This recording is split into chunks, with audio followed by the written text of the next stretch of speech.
Bueno, vamos entonces a continuar donde nos quedamos la sesión anterior y estábamos viendo cuál era la estructura de los países que Barré considera subdesarrollados y que ahora, bueno, nosotros conocemos como países emergentes y en vías de desarrollo. ¿Sale? Entonces, viendo la parte de la estructura, decía Barré, existe una parte del sector capitalista autóctono que ese capitalismo autóctono se refiere justamente a inversión de los nacionales hacia el comercio nacional, ¿no? Hacia el interior, pues. Y bueno, ahí nos dice que generalmente, pues los capitalistas de origen nacional o que radican en el país y que venden hacia los nacionales, pues lo van a orientar más bien a la parte de comercio. ¿En qué sentido? Pues más bien a una parte de distribución ya de productos hechos, elaborados, ¿sale? Y otra parte, pues a la especulación, que puede ser tanto especulación financiera como entrar a la bolsa y estar comprando acciones, como el simple hecho de comprar algo barato hoy con la intención de venderlo más caro mañana, ¿no? Por otro lado, bueno, pues nos decía, retomando esto, que los sectores entonces no van a poderse articular entre sí y no hay cadenas productivas. Era que los decía, ¿no? Ahora ya el productor no sabe a quién venderle su producto y igual quien requiere del producto, pues muchas veces no logra hacer ese enlace con el productor, ¿no? Entonces hay quienes a veces están comprando a distintos productores o pues se obligan a estar vendiendo distintos productos, dado que ese eslabonamiento no existe y pues es más difícil tener una planeación, ¿no? La ventaja justamente de las cadenas productivas es que tanto el productor como el comerciante, como el distribuidor, como todos los que tienen que ver dentro de la cadena productiva, cuando está bien hecha, pues ya saben, ya pueden planear. ¿Por qué? Porque ya saben quién les va a comprar o quién va, o a quién le van a poder vender su producto. Cuando esto no existe, pues entonces todo mundo produce cuanto cree y compra lo que cree o lo que puede, ¿no? Entonces, bueno, pues ahí tenemos disparidades.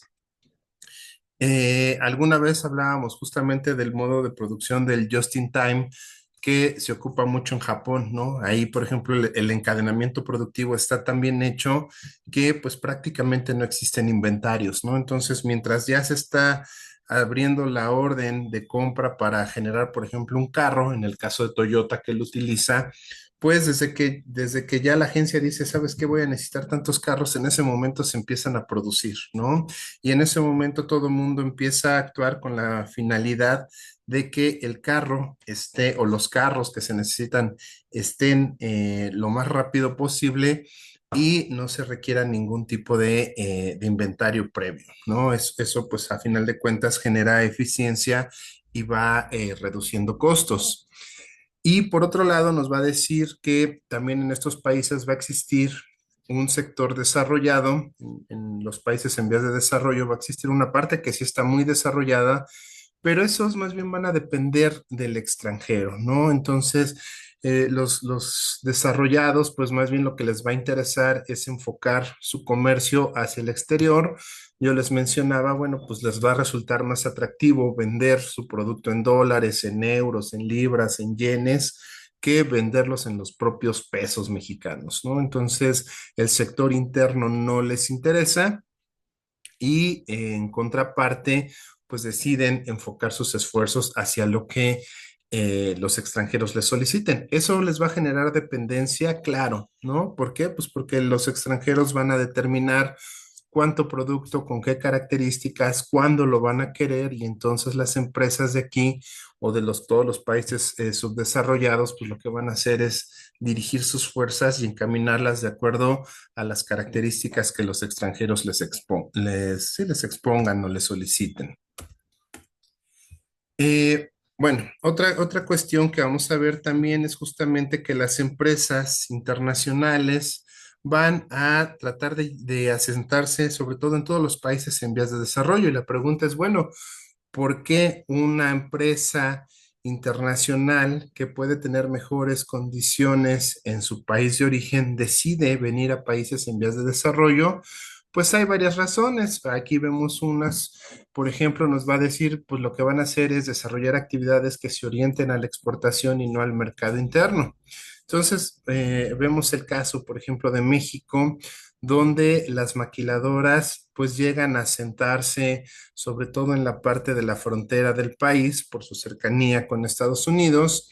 Y también, por ejemplo, en la zona de ahí de Cuautitlán, pues tenemos muchas maquiladoras, ¿no? Pero mucha de esa producción que generan estas empresas, podríamos hablar de Mattel, podríamos hablar del propio Procter and Gamble, de Unilever, de todas esas empresas que nosotros podemos ver cuando nos acercamos hacia la propia FES, pues mucha de esa producción no se queda ni está para quedarse en el país, ni siquiera o sea, hay productos que se generan y ni siquiera nunca lo van a ver los mexicanos, ¿no? ¿Y por qué se hace? Bueno, pues porque en primera va a resultar más barato hacerlo, porque a veces existen las condiciones legales también para poderlo hacer, ya lo hablábamos la clase pasada, hay a veces restricciones que no permite en los países de origen poder establecer o hacer ciertas actividades y los países en vías de desarrollo ante esa necesidad de estar recibiendo capital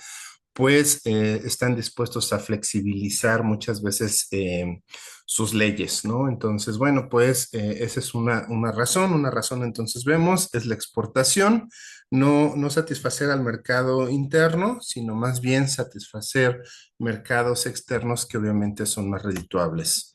Otra razón, pues porque nos dice también van a ser elementos de concentración del ingreso. ¿Por qué? Bueno, pues vemos que los sueldos y salarios que se pagan en los países en vías de desarrollo, pues siempre van a ser más baratos que los sueldos que se van a pagar en los países desarrollados, ¿no? Obviamente un obrero americano, un obrero japonés va a cobrar muchísimo más que un obrero mexicano, que un obrero chino, que un obrero coreano, un vietnamita, ¿no? Entonces, pues eso a las empresas pues les resulta más favorables en cuestiones de costo y lo que vemos es que más bien aquí se hace parte de la producción. eh, ese dinero, esas utilidades de venta que se van a generar, pues no se van a quedar tampoco en el país, sino que más bien se van a ir hacia la matriz, ¿no? Entonces, por ejemplo, el caso, ahorita yo les hablaba de Procter, les hablaba de Mattel, ¿no? En algún momento se hablaba que en México viniera Tesla a fabricar los automóviles. Ahí es un claro ejemplo, ¿no? Esos automóviles que se planeaba producir por Tesla, pues no era para venderlos en México, sino para venderlos en el propio Estados Unidos y obviamente todas esas utilidades que se generaran aquí en el país por la producción, pues no se quedarían en México, sino que se irían a la matriz, ¿no? En este caso, pues Estados Unidos, que es donde se encuentra justamente la matriz de esta armadora y de muchas empresas transnacionales que están en México y en los demás países en vías de desarrollo. ¿Dudas o comentarios que tengan? Ok, continúo. ¿Por qué otra razón vienen estas empresas? Pues porque es más fácil recuperar sus inversiones, ¿no? Y eso les va a permitir financiar nuevos procesos productivos. ¿Qué va a pasar? Bueno, pues en primera vemos que la mano de obra es más barata, se tienen que pagar menos trámites, menos regulaciones y muchas veces, como les mencionaba hace rato, pues los países están necesitados justamente de capitales, ¿no? Una necesidad que, como hemos visto, predomina en los países en vías de desarrollo, pues es justamente combatir el desempleo y una forma de hacerlo, pues es a través de traer grandes empresas que sean quienes contraten a las personas a cambio de sueldos bajos que resultan atractivos para ellas, pero muchas veces también esa forma de atraer esos capitales, sobre todo capitales productivos, pues lo que va a hacer es justamente tener muchas condonaciones, ¿no? Condonaciones de tipo ambiental, pero también condonaciones en cuestiones incluso de impuestos, ¿no? Hay veces que se ha negociado que si las empresas vienen a invertir en México, pues durante cierto periodo de tiempo, a veces un año, a veces tres, estas están exentas de pagar cualquier tipo de impuesto, como pudiera ser el IVA, como pudiera ser el ISR, o pagan tasas bajas, ¿no? Con la intención de que sea atractivo que los capitales estén aquí en México. Y bueno, pues eso a final de cuentas en cuestiones de remuneración, pues viene a ser atractivo para esos países, ¿no? Eh, bueno, seguimos. En cuanto al funcionamiento, hablábamos de Barrem, que él va a considerar que las economías subdesarrolladas van a tener dos características. En cuanto a su funcionamiento, van a ser inestables y van a ser dependientes. Vamos a ver de qué se trata esto. En cuanto al tema de inestabilidad, pues va a decir que son tres aspectos. El primero es un aspecto en cuanto a la producción. ¿Por qué? Pues porque por lo general todas las economías subdesarrolladas van a ser principalmente agrícolas, pero una característica es que esa agricultura es de temporal. ¿Qué quiere decir? Que entonces no estamos tecnificados. A diferencia de la agricultura que sucede en los países ricos, pues en los países como el nuestro, pues más bien dependemos de los fenómenos meteorológicos, ¿no? Dependemos mucho del clima, de la lluvia, del sol. Entonces, ¿qué quiere decir? Que si de repente hay sequía, se vuelve un problema muy fuerte, ¿no? O ahora lo que sucede en México, si están las lluvias, como las que hemos vivido durante todo el año, pues también va generando un problema porque mucha de esa producción agrícola se pierde, ¿no? A diferencia de los países desarrollados que más bien su agricultura pues es una agricultura de invernadero, una agricultura cuidada, una agricultura donde se utilizan fertilizantes y técnicas especiales que hacen pues más fuertes, más grandes, más resistentes, más atractivas, incluso sus cosechas. Y la de nosotros, bueno, pues es muy sensible a todas estas cuestiones del clima y de los fenómenos meteorológicos, ¿no? Y también nos dice, en cuanto a la parte de la minería, pues también hay inestabilidad. ¿Por qué? Pues porque la minería va a depender justamente de lo que nos demanden en el extranjero. Entonces, difícilmente vamos a encontrar que en los países subdesarrollados exista una fuerte eh, actividad minera que se enfoque a cubrir necesidades del país, sino que más bien lo que se empieza a extraer son minerales que se van a vender en el extranjero, pero eso va a depender de cuánto y qué nos quiera comprar el extranjero, ¿no? Entonces, si en algún momento, por ejemplo, lo que se necesita en otros países es oro, bueno, pues entonces toda la minería empezará a dirigirse hacia la extracción de oro, pero si de repente el oro ya no es atractivo, pues a lo mejor cambiará la plata o empieza a cambiar al zinc o empieza a cambiar a los diamantes o empieza a cambiar ahora, por ejemplo, a las famosas tierras extrañas o tierras exóticas que son justamente pues todos esos minerales que se requieren para la fabricación de dispositivos electrónicos, como pueden ser computadoras, pantallas, teléfonos celulares, ¿no? Entonces, ¿qué vamos viendo? Que esas necesidades que van teniendo en el extranjero, pues son las que le van a decir a los países en vías de desarrollo qué es lo que sí tienen que extraer y qué ya no. Y como les mencionaba, bueno, pues también a veces estos países llegan a establecer o las compañías a establecer ciertas restricciones hacia los propios países productores, ¿no? La vez pasada se hablaba justamente de los diamantes de sangre. Entonces, que veíamos que desde que se empezó a cuestionarle justamente a las empresas joyeras, que eran las que utilizan en su mayoría los diamantes, toda esta parte de cómo se obtienen y todo el contexto social que ello implica, pues ahora empezaron a decir, bueno, ya no voy a comprarle diamantes a todos los países, ¿no? Mientras estos países no me aseguren que no se obtienen de forma violenta o que no se obtienen en condiciones infrahumanas, yo ya no le voy a comprar, ¿no? Y muchas veces, bueno, pues eso se va prestando a cuestiones más bien de corrupción, ¿no? ¿Dudas? Bueno, continúo.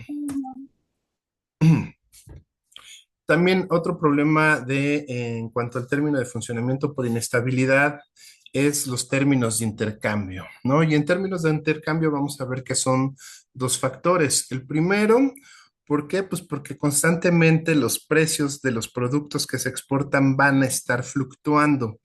¿Qué quiere decir? Que entonces esos precios son cambiantes con el tiempo y a veces en periodos de tiempo muy cortos, ¿no? Generalmente lo que va a afectar los precios de los productos que los países en vías de desarrollo exportamos van a ser dos factores, la inflación y el tipo de cambio.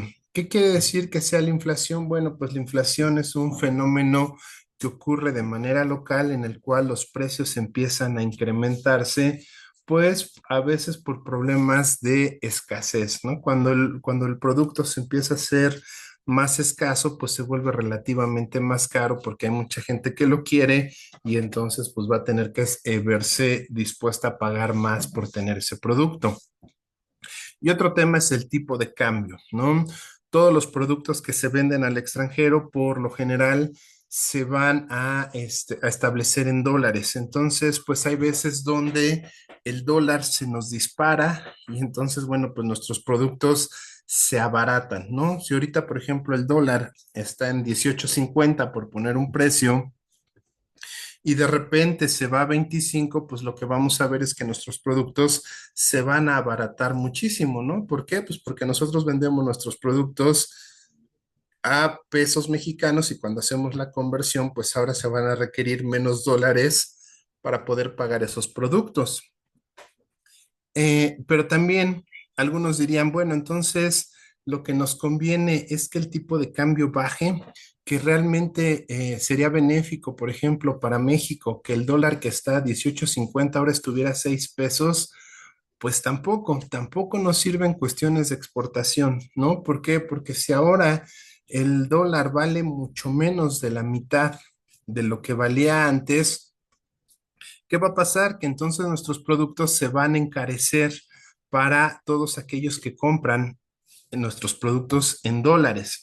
¿Y qué va a pasar? Pues entonces van a ser menos atractivos, ¿no? Ahora van a tener que pagar el doble quienes compran nuestros productos y ya no les va a ser atractivo. Van a preferir entonces comprar productos de otros lados, dejarán de comprar el nuestro y eso afecta justamente nuestra venta. Entonces, son temas que por eso, en el caso, por ejemplo, de México, pues tenemos que estar cuidando. El Banco de México, en nuestro caso, que es nuestra autoridad monetaria, parte de su tarea es justamente ese, tratar de mantener la inflación baja y tratar de tener el tipo del cambio lo más estable posible, ¿no? O sea, digo, si ahorita de 18.50 cambia a 19, a lo mejor no hay mucho problema, o baja a 17, no hay mucho problema. Pero si sube a 25 o si baja a 6, entonces ahí sí hay muchas variaciones. ¿Por qué? Porque o nos volvemos muy baratos o nos volvemos muy caros y eso va a afectar nuestras relaciones con el extranjero. ¿Sale? Eso es por un lado en términos de intercambio, pero el otro, pues también es el comercio desigual que tenemos en términos de intercambio. ¿Qué quiere decir? Generalmente los países en vías de desarrollo lo que vamos a hacer es exportar materias primas y importamos, o más bien, importamos nosotros productos manufacturados. Entonces, ¿qué quiere decir? Pues nosotros vamos a tener que estar vendiendo toneladas de jitomate y lo que vamos a estar comprando a cambio es la catsup, por ejemplo, ¿no? O nosotros vamos a estar vendiendo acero y ellos van a estar vendiendo a nosotros automóviles, aviones, ¿no? Entonces vemos que la situación es desigual. ¿Por qué? Pues porque obviamente un avión, hasta la propia catsup, tiene muchísimo más valor, cuesta más que un jitomate o que el acero o otro caso, ¿no? Por ejemplo, el petróleo. Nosotros les vendemos petróleo a Estados Unidos y Estados Unidos nos vende gasolina, ¿no? Entonces, bueno, pues ahí vemos esos términos de, de que no existe no es equiparable justamente lo que vendemos contra lo que compramos. Además de que los productos generalmente cuando ya están manufacturados duran más que los productos cuando se encuentran en una materia prima, ¿no? Entonces es mucho más delicado vender jitomates que vender catsup. La catsup dura más, ¿no? Por todos los conservadores que se le ponen. El jitomate, bueno, pues dura muy poco. Entonces, si no logramos hacer la venta, ese jitomate se echa a perder, ¿no? Eh, y bueno, pues prácticamente con todos los productos agrícolas es lo que nosotros estaríamos viendo y donde empezamos a ver esa diferencia en cuanto al comercio que tenemos los países en vías de desarrollo versus, o más bien hacia los países desarrollados. Eh, Igual, el tercer punto en cuanto a inestabilidad es justamente va de la mano con el término de las exportaciones, ¿no? Y ya lo habíamos platicado un poco la clase pasada, donde vemos que los países desarrollados siempre van a buscar economizar en sus importaciones. Entonces, ¿qué va a hacer? Pues mientras sea una necesidad importar productos agrícolas, lo van a hacer, pero siempre van a estar buscando la manera de ir sustituyendo esas importaciones con la finalidad de comprar cada vez menos, ¿no? Entonces, yo les hablaba, por ejemplo, del caso del enequén. Les decía, el enequén, pues es un producto agrícola, es un producto con el que se hacían muchos textiles y pues llegó el momento donde se descubrió el nylon, ¿no? El nylon es un producto sintético, es más resistente, su precio no varía tanto, no depende de tantos factores para poderse producir y entonces, bueno, pues eso va haciendo que muchos de los productos agrícolas que se compran en el extranjero empiecen a dejar de ser atractivos y empiecen a sustituirse por otro tipo de, de productos, ¿no? Eso que va haciendo, pues que va dejando a los países en vías de desarrollo con una desventaja cada vez más grande, ¿no? Porque ellos sí pueden sustituir más fácilmente nuestras importaciones y nosotros no tenemos la misma capacidad. Nosotros no podemos hacer tan fácil el hecho de decir, ok, ya no voy a comprar automóviles, ya no voy a comprar computadoras, ya no voy a comprar teléfonos celulares, porque tengo la capacidad de sustituirlo, pues eso es muy complicado, ¿no? No es imposible, pero pues sí es muy complicado poder hacer esa sustitución. ¿Sale? ¿Dudas? ¿Aportaciones? Bueno, No, seguimos. En cuanto al término de dependencia, en el funcionamiento de las economías subdesarrolladas en cuanto a dependencia, también va a haber tres rubros, ¿sale? El primero es dependencia a las grandes empresas extranjeras. ¿Qué va a pasar? Pues los países en vías de desarrollo, por lo general, van a depender de grandes empresas extranjeras que son las que realmente van a explotar los recursos del país, ¿no? Ahí tenemos, por ejemplo, el caso de toda la zona de América Central, donde la empresa United Fruit Company es quien domina toda la producción del plátano en América Central, ¿no? Por esa razón, se decía o se sigue diciendo que los países de América Central son países bananeros, ¿no? ¿Por qué? Pues porque la mayoría de su producción es justamente el plátano, pero cuando lo analizamos a fondo nos damos cuenta que los pequeños productores no son realmente una parte importante en cuanto a la economía, sino más bien esta empresa lo que ha hecho es generar todo un imperio para la producción del plátano en esta zona, porque es donde se produce, y ya de ahí exportarla y venderla hacia los países desarrollados, ¿no?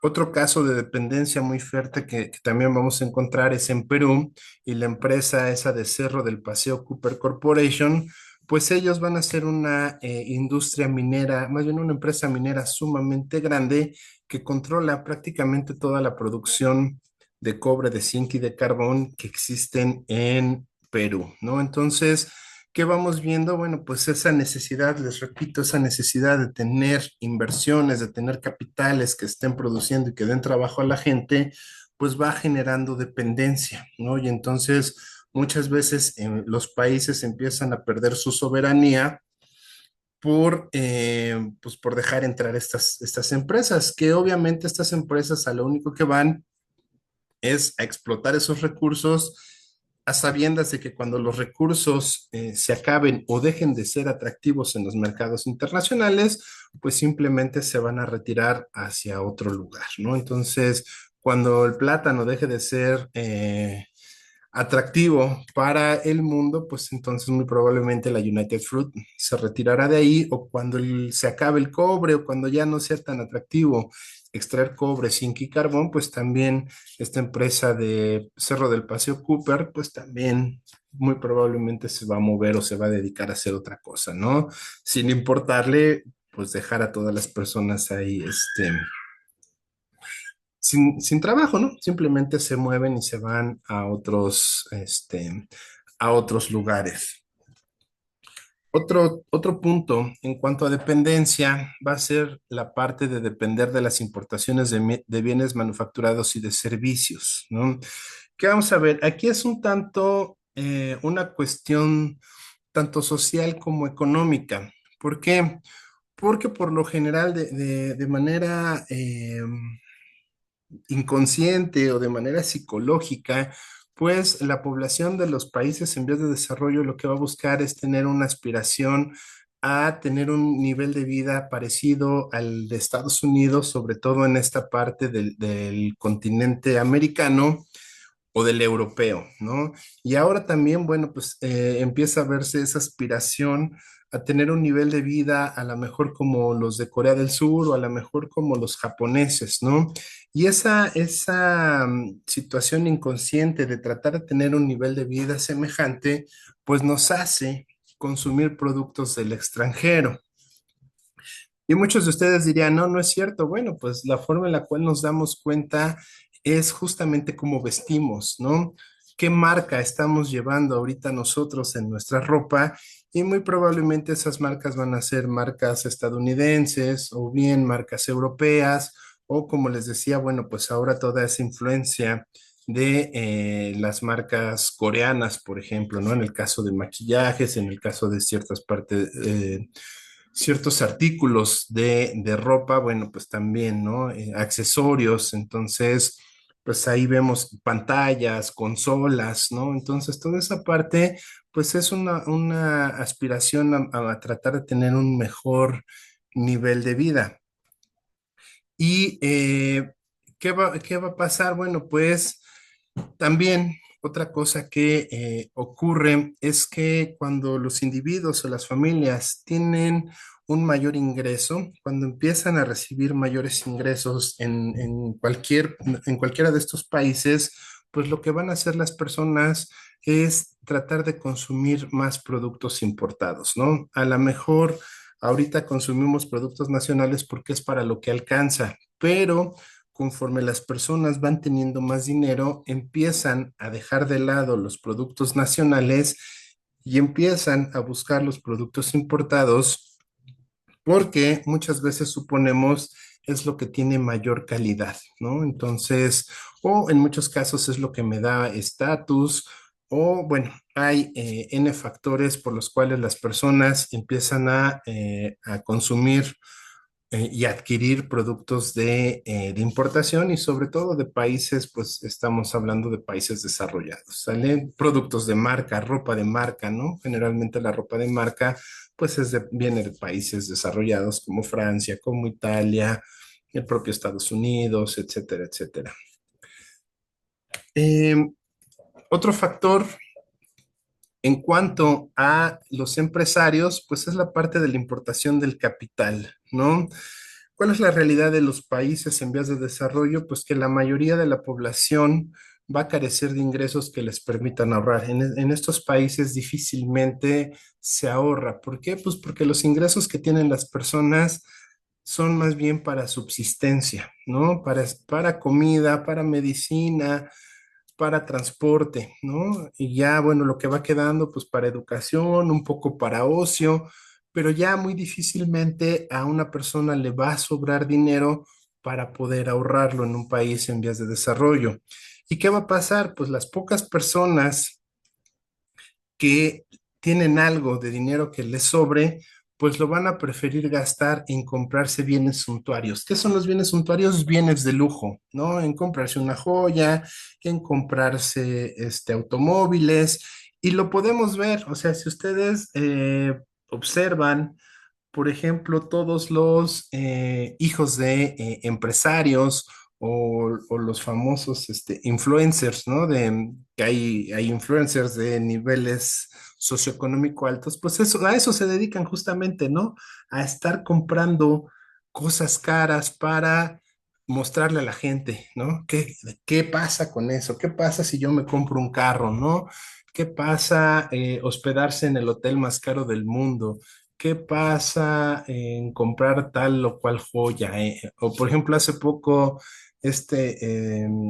¿cómo se llama? Luisito Comunica, ¿no? Lo que hizo fue irse a comprar todos los iPhone que existían para ver si efectivamente se rayaban, si efectivamente se rompían, si cumplían con esas características. Entonces, bueno, vemos que por lo general, las personas entonces cuando tienen dinero, pues lo van a gastar en estar comprando este tipo de bienes, ¿sale?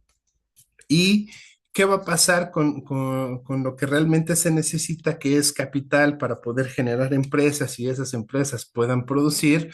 Pues por lo general ese capital entonces debe de adquirirse del extranjero, ¿no? Entonces, quien tiene el dinero no lo deposita en un banco, no lo invierte en una empresa, y entonces quien lo necesita o quien se atreve a tener una empresa en este país, pues por lo general va a tener que pedirlo prestado, pero pues mucho de ese dinero que se requiere muchas veces no va a estar en el país, y entonces hasta los propios bancos van a tener que conseguirlo del extranjero, ¿sale? ¿Cuál es el problema entonces de traer dinero del extranjero a países en vías de desarrollo? Pues que quien nos presta ese dinero nos lo va a prestar en dólares, ¿no?